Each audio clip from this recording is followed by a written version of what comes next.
குன்னூருக்கு சுற்றுலாவிற்கு வருகின்ற மக்களுடைய வாகனங்கள் போதிய அளவிற்கு பார்க்கிங்களுக்கு இடமில்லாமல் தவிக்கின்ற சூழ்நிலையில் அங்கே மல்டி லெவல் பார்க்கிங் கொண்டு வந்தால் நகராட்சி பரிந்துரையின் அடிப்படையில் வருமானம் பெருகும். அந்த வருமானம் திருக்கோயில்களுடைய மேம்படுத்துகின்ற பணிகளுக்கு உதவும். ஆனால் கோயில் நிதியவே 10 கோடி எடுத்து அங்க மல்டி லெவல் கார் பார்க்கிங் வந்து எந்த விதமான பொதுமக்களும் பக்தர்களும் கேட்கல. பக்தர்களும் பொதுமக்களும் கேட்பதெல்லாம் கோயிலுக்கு உள்ளே சென்று மனநிறைவோடு தரிசனம் செய்துவிட்டு வெளியே வரும்பொழுது அவர்களுக்கு தேவையான அடிப்படை வசதிகளை தான் பக்தர்கள் கேட்டுக் கொண்டிருக்கிறார்கள்.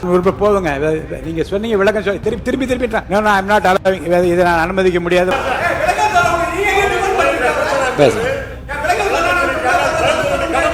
அறநிலையத்துறையின் அசையும் மற்றும் அசையா சொத்துக்களின் வருவாய் அதன் புனிதமான நோக்கத்திற்கு மட்டுமே பயன்படுத்தப்படும் அப்படின்னு ஆளுநர் உரையில இடம்பெற்றிருக்கு. இந்த கருத்தை பார்க்கும் பொழுது அறநிலையத்துறையே இருக்கக்கூடாது அப்படின்னு சொல்ற பாஜகவுடைய குரலாகத்தான் தாவேக அரசும் சொல்லுதா அப்படிங்கிற சந்தேகம் எங்களுக்கு வருது.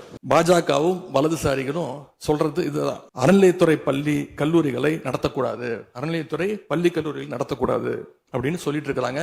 இதுக்காக வழக்கும் தொடர்ந்து இருக்கிறாங்க. இந்த நிலைப்பாடு திருமண மண்டபங்கள் வணிக வளங்களோடு நிற்குமா, இல்ல கல்வி நிறுவனங்களுக்கும் இந்த கண்டிஷன்ஸ் அப்ளை செய்யப்படுமா? மாண்புமிகு அறநிலையத்துறை அமைச்சர்கள், மாண்புமிகு பேரவைத் தலைவர் அவர்களே, மாண்புமிகு தமிழ்நாடு முதல்வர் அவர்களே, அறநிலையத்துறையை பொறுத்த வரைக்கும் கோவில்களின் வருமானம் கோவில்களில் வரக்கூடிய பக்தர்களுக்காக செலவிடப்படும் என்பதை நம்முடைய ஆளுநர் உரையில் இடம்பெற்றதுதான் அதோடைய சாராம்சம். இன்னொன்று, சமீபத்தில் வெளியிடப்பட்ட திருமண மண்டபங்கள் மற்றும் வணிக வளாகங்கள் அந்த பணிகள் துவங்கப்படாத பணிகள் நிறுத்தப்பட்டது என்பது இந்த பணிகளை பொறுத்த வரைக்கும் நாம் ஆராய்ந்த வரைக்கும் அந்த கோவில்களில் பொதுமக்களுக்கு தேவையான அடிப்படை வசதிகள், பொதுமக்களுக்கு தேவையான தங்குமிட வசதிகள், பொதுமக்கள் பக்தர்கள் வரப்போது அவர்களுக்கு தேவையான அடிப்படையிலான கழிப்பறை வசதிகள் போன்ற இந்த வசதிகளை மேம்படுத்துவதை காட்டிலும் இவர்கள் கமர்ஷியலாக கோவில்களுக்கு திருமண மண்டபங்கள் கட்டுவதிலும் வணிக வளாகங்கள் கட்டுவதிலும் அதன் மூலமாக வருவாய் ஈட்டுவதை மட்டுமே குறிக்கோளாக வைத்துக் கொண்டு இந்த திட்டங்களை துவங்கியதன் காரணமாக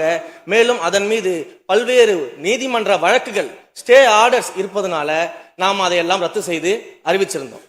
இதற்கு ஒரே ஒரு உதாரணமாக, எந்த அளவிற்கு கோவில்களை கமர்ஷியலாக மாற்றுவதற்கு கடந்த ஆட்சி காலத்தில் முயற்சி செய்து கொண்டிருந்தார் என்பதற்காக ஒரே ஒரு சிறிய உதாரணத்தை மட்டும் சொல்லிடுறேன். அருள்மிகு குன்னூரில் இருக்கக்கூடிய அருள்மிகு விநாயகர் திருக்கோயில், ஏறத்தாழ அந்த கோயில்கள்ல இருந்து கோயில் நிதியை பயன்படுத்தி 10 கோடி ரூபாய்க்கு 10 கோடி ரூபாய் மதிப்பில ஒரு மல்டி லெவல் கார் பார்க்கிங் வசதியை அந்த கோயிலுக்கு ஏற்படுத்துவதற்கான திட்டத்தை இந்த அரசு அனுமதித்திருக்கிறது. இதற்கு முன்னால் இருந்தக்கூடிய அமைச்சர் அவர்கள் அதை அறிவித்திருக்கிறாங்க. அந்த கோயில்ல ஒட்டுமொத்தமாக மாதத்திற்கு வரக்கூடிய பக்தர்களின் எண்ணிக்கையே 500 தான் ஆவரேஜா. அதே போல அந்த கோவில்களுக்கு அடிப்படையில கழிப்பறை வசதி கூட கிடையாது. இது மட்டும் இல்ல, குன்னூர் மற்றும் உதகையை சுற்றி இருக்கக்கூடிய அனைத்து பகுதிகளிலும் இருக்கக்கூடிய 50 கோவில்கள்ல பேசிக்கா இருக்கக்கூடிய டாய்லெட் ஃபெசிலிட்டிஸ் கூட அங்க இருக்கக்கூடிய கோயில்களுக்கு கிடையாது. அப்படிப்பட்ட இடங்கள்ல கோயில் நிதியை பயன்படுத்தி எதற்காக மல்டி லெவல் கார் பார்க்கிங் தேவைப்படுது? அப்ப இது கமர்ஷியல் திட்டங்கள் இல்லையா? கோவில் நிதியை இப்படி கமர்ஷியலாக பயன்படுத்துவதற்கு எதிராக தான் நாம இந்த திட்டங்களை எல்லாமே தடுத்து இந்த திட்டங்கள் தேவையில்லை, அதற்கு பதிலாக நம்முடைய அரசாணையிலே வெளியிட்டிருக்கிறோம். மிக தெளிவாக கடைசி வரியை படித்து பார்த்தால் எல்லாருக்கும் தெரியும். இந்த கோவில் நிதியை பயன்படுத்தி கோவிலும் பக்தர்களும் பயன்படக்கூடிய வகையில மாற்று திட்டங்களை உருவாக்கும்ன்ற வரியை நம்ம மென்ஷன் பண்ணியிருந்தோம். எந்த இடத்திலையுமே மக்கள் பயன்படக்கூடிய கல்வி நிலையங்களையோ இல்ல இது போன்ற மருத்துவ வசதிகளையோ நாம செய்து தரமாட்டோம்னு சொல்லல. இன்னும் சொல்ல போனா கடந்த 5 ஆண்டுகள்ல ஒன்றிய அரசின் நிதி உதவியோடு பழனியில பாத்தீங்கன்னா ஒரு சித்த மருத்துவமனை கட்டுவதற்கான நிதி உதவியை ஒன்றிய அரசு தருவதற்கு தயாராக இருந்தது. ஆனா கடந்த ஆட்சியில அந்த திட்டத்தை அப்படியே கிடப்புல போட்டுட்டு கேட்டா ரெக்கரிங் செலவை எங்களால ஏத்துக்க முடியாது அப்படின்னு சொல்லி கிடப்புல போட்டு வச்சிருந்த இந்த திட்டத்தை நாம இன்றைக்கு கையில் எடுத்து அதை துவங்குவதற்கான ஆய்வில் இறங்கியிருக்கிறோம். அப்ப எந்த இடத்திலையுமே மக்கள் பயன்பெறக்கூடிய திட்டங்களை நாம தடுக்கவும் இல்லை, நாம யாருக்கும் பி டீமாக இருந்து வேலை செய்ய வேண்டிய அவசியமும் இல்லை.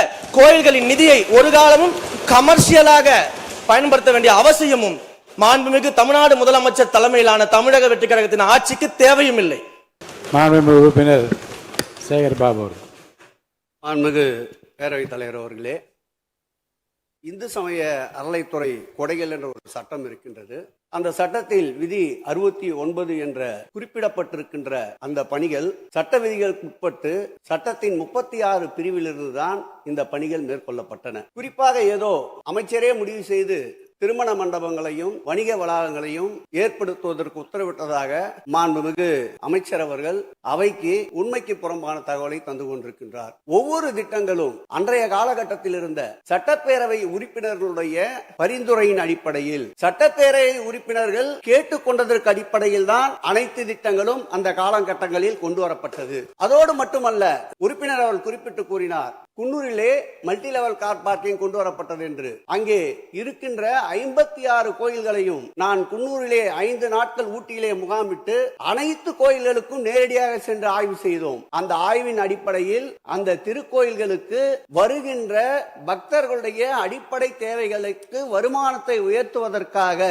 குன்னூருக்கு சுற்றுலாவிற்கு வருகின்ற மக்களுடைய வாகனங்கள் போதிய அளவிற்கு பார்க்கிங்களுக்கு இடமில்லாமல் தவிக்கின்ற சூழ்நிலையில் அங்கே மல்டி லெவல் பார்க்கிங் கொண்டு வந்தால் நகராட்சி பரிந்துரையின் அடிப்படையில் வருமானம் பெருகும். அந்த வருமானம் திருக்கோயில்களுடைய மேம்படுத்துகின்ற பணிகளுக்கு உதவும் என்பதற்காகத்தான் அந்த பணிகளை மேற்கொண்டோம் என்பதை மாண்புமிகு அமைச்சர் அவர்களுக்கு இப்பொழுது யார் அறிவுறுத்தி இந்த அரசாணையை வெளியிட்டிருக்கின்றாரோ அவர்தான் அப்பொழுது ஆணையாளராக இருந்தபோது இதே அறிவுறுத்தின் பேரில் அரசாணையை வெளியிட்டிருக்கிறார் என்பதை பேரவைத் தலைவருக்கு பேரவைத் தலைவர் வாயிலாக அமைச்சருக்கு தெரிவித்துக் கொள்கிறேன்.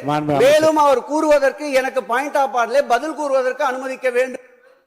மாண்புமிகு பேரவைத் தலைவர் அவர்களே, குன்னூரில் இருக்கக்கூடிய அந்த விநாயகர் கோயிலுக்கு சொந்தமான இடத்துல மல்டி லெவல் கார் பார்க்கிங் அமைப்பதற்கு ஏற்கனவே அங்க இருக்கக்கூடிய நகராட்சி நிர்வாகம் ப்ரப்போசல் வழங்கிய போது அந்த நகராட்சி நிர்வாகத்திடம் நம்முடைய நிலத்தை குத்தகைக்கு கொடுத்து அதன் மூலமாக இருக்கக்கூடிய வருவாயை வைத்துக் கொண்டு நாம் முடிந்த வரையில் நம்முடைய கோயில்களுக்கு தேவையான அடிப்படை வசதிகளை நாம் செய்து கொடுக்கலாம். ஆனால் கோயில் நிதியவே 10 கோடி எடுத்து அங்க மல்டி லெவல் கார் பார்க்கிங் எந்த விதமான பொதுமக்களும் பக்தர்களும் கேட்கல. பக்தர்களும் பொதுமக்களும் கேட்பதெல்லாம் கோயிலுக்கு உள்ளே சென்று மனநிறைவோடு தரிசனம் செய்துவிட்டு வெளியே வரும்பொழுது அவர்களுக்கு தேவையான அடிப்படை வசதிகளை தான் பக்தர்கள் கேட்டுக் கொண்டிருக்கிறார்கள். அதை செய்தாலே போதுமானது. மாண்பு எதிர்க்கட்சி தலைவர் பேசுகிறீங்க. போதுங்க. நீங்க சொன்னீங்க விளக்கம் திருப்பி இதை நான் அனுமதிக்க முடியாது. மாண்பு எதிர்க்கட்சி தலைவர் பேசுங்க. வேண்டாம், போதும். நீங்க பதில் சொல்லிட்டீங்க பாருங்க. மல்டி லெவல் கார் பார்க்கிங் தேவைன்னு இல்லைன்னு சொன்னாரு, ஏன் போட்ட நீங்க சொல்லிட்டீங்க. அதோட விவாதம் முடிந்தது. மாண்பு எதிர்க்கட்சி தலைவர் பேசுங்க. நீங்க திரும்ப எதுக்கு பாயிண்ட் பாடுற? இனிமே எதிர்க்கட்சி தலைவர் பேசி முடிக்கிற வரைக்கும் குறுக்கீடுகள் அவசியம் இருந்தால் அனுமதிப்பேன். அனுமதிக்க முடியாது. எதிர்க்கட்சி தலைவர் பேசலாம். ஒரு குற்றச்சாட்டு இல்ல, அவர் விளக்கம் தான் சொன்னார். என்ன குற்றச்சாட்டு சொன்னாரு? அவர் விளக்கம் சொல்லிட்டாரு. மாண்பு எதிர்க்கட்சி தலைவர் நீங்க பேசலாம். இனி மாண்பு எதிர்க்கட்சி தலைவர் பேசி முடிக்கிற வரைக்கும் எந்த குறுக்கீடுகளுக்கும் நான் அனுமதிக்க முடியாது. அவசியம் ஏற்பட்டால் விதிகள் உட்பட்டு அனுமதிக்க வேண்டிய உரிமை எனக்கு இருக்கிறது. இப்போது மாண்பு எதிர்க்கட்சி தலைவர் பேசலாம். சொல்லிட்டீங்க. நீங்க பதில் பாருங்க. அவர் சொன்ன உடனே நீங்க பதில் சொல்லிவிட்டீர்கள். குற்றச்சாட்டு அல்ல, விளக்கம் சொன்னார் அவரு. 10 கோடி ரூபாய்க்கு இந்த இடத்துல 10 கோடி ரூபாய்க்கு கோயில் படத்தை எடுத்து ஏன் பயன்படுத்தினீங்க? அது வேற எதுக்கு பக்தர்களுக்கு பயன்படுத்தி விளக்கம் சொன்னார். அவ்வளவுதான். குற்றச்சாட்டு எப்படி வராது? உங்க மேல குற்றச்சாட்டு வைக்கலையே, தவறா பயன்படுத்தினீங்க. அதுல தவறு நடந்து அவர் சொல்லலையே. அதை குற்றச்சாட்டாக எடுத்துக்கொள்ள முடியாது, விளக்கமாகத்தான் எடுத்துக்கொள்ள முடியும். மாண்புமிகு எதிர்க்கட்சி தலைவர் அவர்கள் பேசலாம்.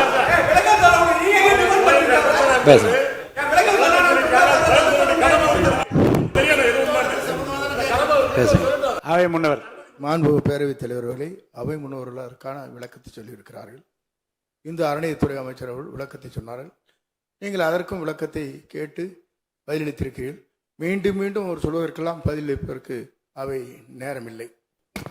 மாண்பு எதிர்க்கட்சி தலைவர் அவர்கள். மாண்பு பேரவைத் தலைவர்களே, முன்னாள் அமைச்சர் அறநிலையத்துறை அமைச்சர் அதற்கான சரியான விளக்கத்தை கொடுத்திருக்கிறார். இப்போ இருக்கக்கூடிய மாண்பு அமைச்சர் அவர்களும் சில விளக்கங்களை கொடுத்திருக்கிறார். கார் பார்க்கிங் ஃபெசிலிட்டி என்பதும் ஒரு அத்தியாவசிய தேவைதான். அது ஒன்றும் தேவையில்லாத எல்லாருமே இப்போ கார் வச்சிருக்கிறாங்க. கோயிலுக்கு வரவங்க கார்லேயும் தான் வருவாங்க. எனவே அதுவும் ஒரு தேவைப்படுகின்ற ஒரு வசதி தான். நான் கேட்டுக்கொள்வதெல்லாம், எங்களுடைய ஆட்சியில் அறநிலையத்துறை சார்பாக 4 கல்லூரிகளை திறந்திருக்கிறோம்.